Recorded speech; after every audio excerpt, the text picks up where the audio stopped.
Hey everybody, it's me, Meg, and you are watching Maker Mornings with Meg. So welcome to the Loven Stamp Studio.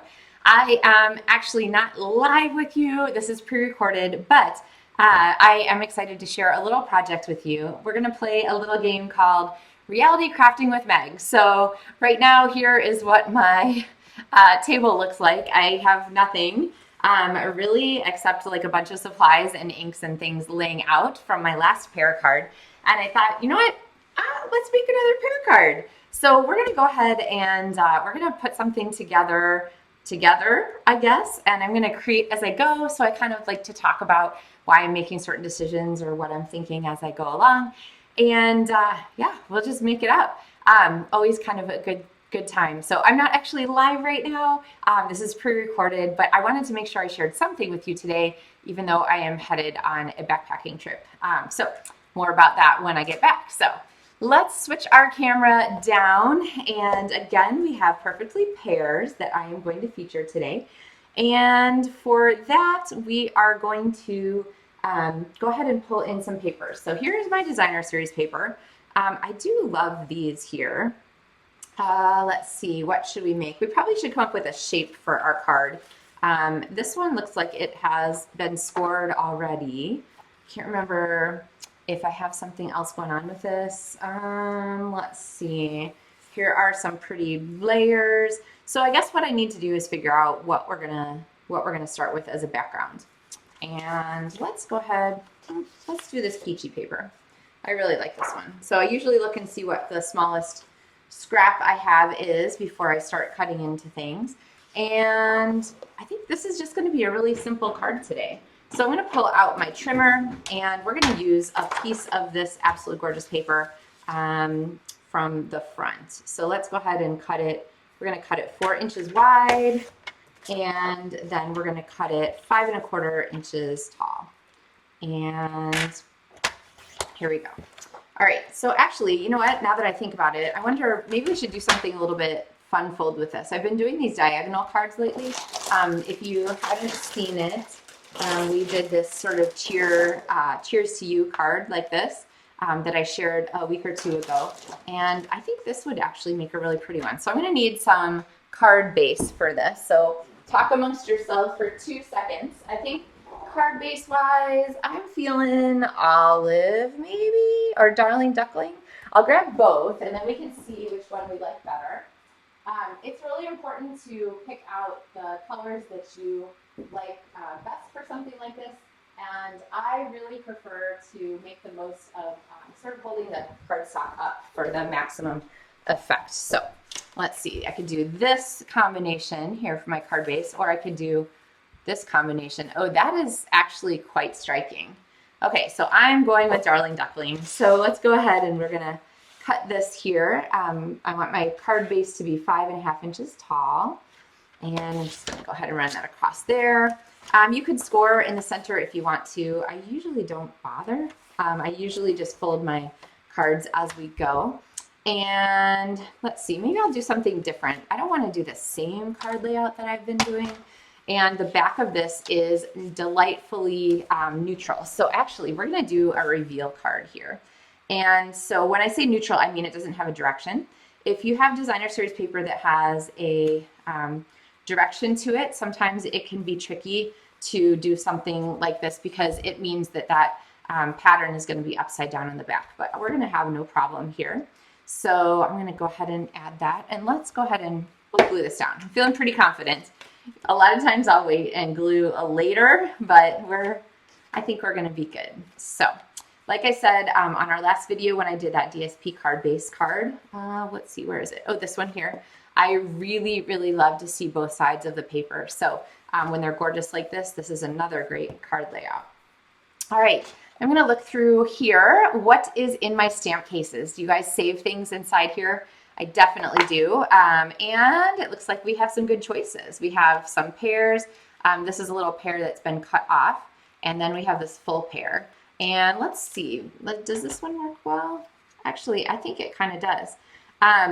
These pears are cut off from the designer series paper. Let's see.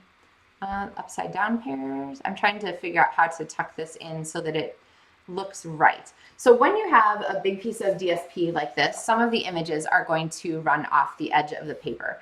And it can be kind of sad, but honestly, it's not that big a deal because you can use those to sort of make the most of things. So let's actually go with this idea. I think I want another bit of pears to add to our project. So why don't I go ahead and grab the dies here, and I bet, let's see, here's the piece that is the other part of this paper. This one actually would be perfect for me. I think you're like, wait, Meg, that's totally cut off. How can that be perfect? But let me show you. Uh-oh. Wait, did I just lose the piece that I had? Okay, well, our plans might be foiled if we manage to lose the cut off that was sitting here. Do you guys see what happened to it? Okay, let's see. I picked this up. Oh, there it is. Okay, it got flipped upside down, so it was I could only see the back of it. All right, so let's die cut this piece. I think I have to move my washi tape here. And when I die cut things like this, I really prefer to use washi tape to hold things in place so that I can easily move them over to my die cut machine. So I'm gonna pick this up. And you know what? Actually, I haven't used these yet, so I'm gonna go ahead and do it on this. I have these this die here that matches these flowers, and I think we can put these flowers to work for us also. So let's grab another little piece of washi tape, and we'll die cut some flowers to use on this card too. Okay, sorry, that might have been just barely off the edge of our screen. I'm gonna trim this. Now, when you have random pieces like this, you want to be really careful to make sure that you have your whole die on the plate, okay? It's really easy when you're cutting like little bits off of the DSP sheets to accidentally have a die that overlaps the edge of the platform like this. And what's going to happen is the die is going to get torqued and bent, and then it's really hard to get it to work exactly the way you want. So just be careful and make sure your dies are always completely on that platform. All right, so here we have our partial pears. All right, I must have to call this the partial pear card. And then we have some flowers that maybe we can put to work here. So, all right, put my dies back where they're safe. And now look at what we can do here. We can have this look like these elements were meant to be cut off. So they're kind of peeking out through there. And then we can have our flowers here on top. And we're going to need a greeting strip. So fortunately I have tons of extra cardstock here, strips floating around as one does. And I'm going to go with navy again because we want to use navy to bring out this background here. And it's true, a good friend is a gift. So we're going to flag this side and pop this here. And let's see, I think that these little 3 flowers here can be a good bonus for our pears. All right, I'm kind of liking this. So let's go ahead and glue some of these things down. Now I could save a little bit extra if I wanted to. I'm going to actually attach these with a 1/4 inch border, or an 1/8 inch border here, because this is the same size border at the bottom then as our designer series paper. So it's sort of continuing that visual line and continuing that idea. And this one I'm going to tuck up here. Oops, a little bit too far. Okay, don't grab so fast. This is where multi-purpose liquid glue is so helpful because it doesn't grab instantly. So you have a second or two to still move things around. And I'm going to go ahead and pop this on here. And now we've got this glued down. And we have kind of perfect placement here because this pear here in the background is going to give us a little bit of extra focal point here. So let's see.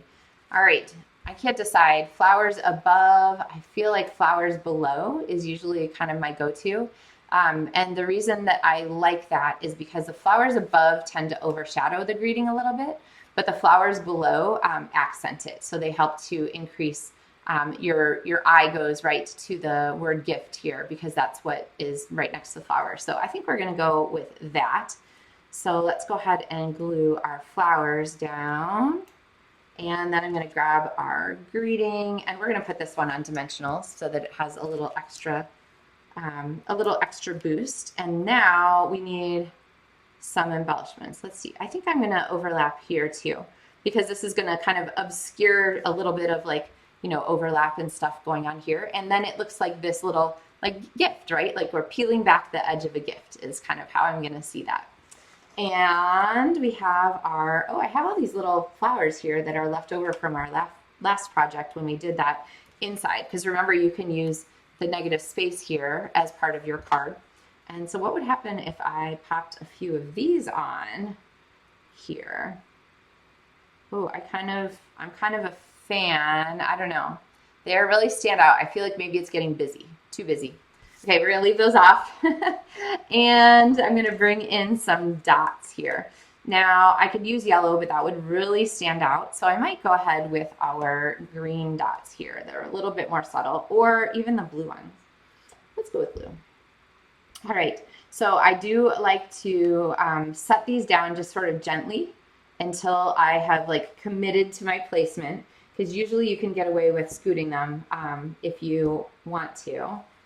If you haven't really jammed them down. So I'm gonna just pop that on there, and then one more small one kind of up here. And let's see what we think of that. I kind of like that. So we have a triangle, which is good because it helps your eye move. And then we also have these sort of coordinating colors. I'm gonna switch those down. I'm happy. The coordinating color, and then just that little bit of sparkle that really emphasizes our focal point there, okay?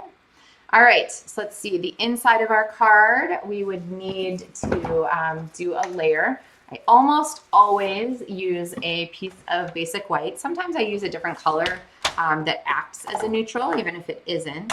And let's go ahead and do some easy stamping on here. So 5 1/4 by 4 inches is my standard size.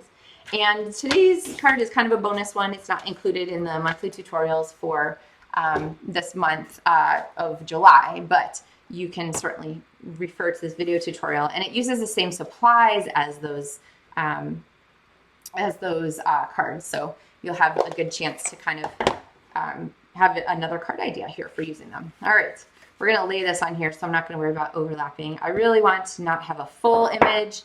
And you know what? I'm gonna go crazy, and I haven't cleaned this from my last project. I'm just gonna go ahead and stamp it on here. And oh, that is really light. Okay, so I guess I am gonna go ahead and do this. So let's grab our darling duckling and ink that up.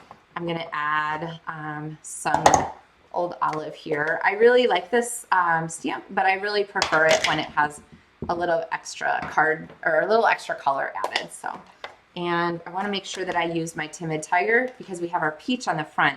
So I want to make sure that I have some peachy color here. And by the time all these ink colors blend, Timid Tiger seems like it's probably pretty intense, but it comes out really sort of nicely coordinating. There we go. Okay, with our pieces. So you can kind of see how that is a nice match there for what we've already got going. And I'm going to add our stem.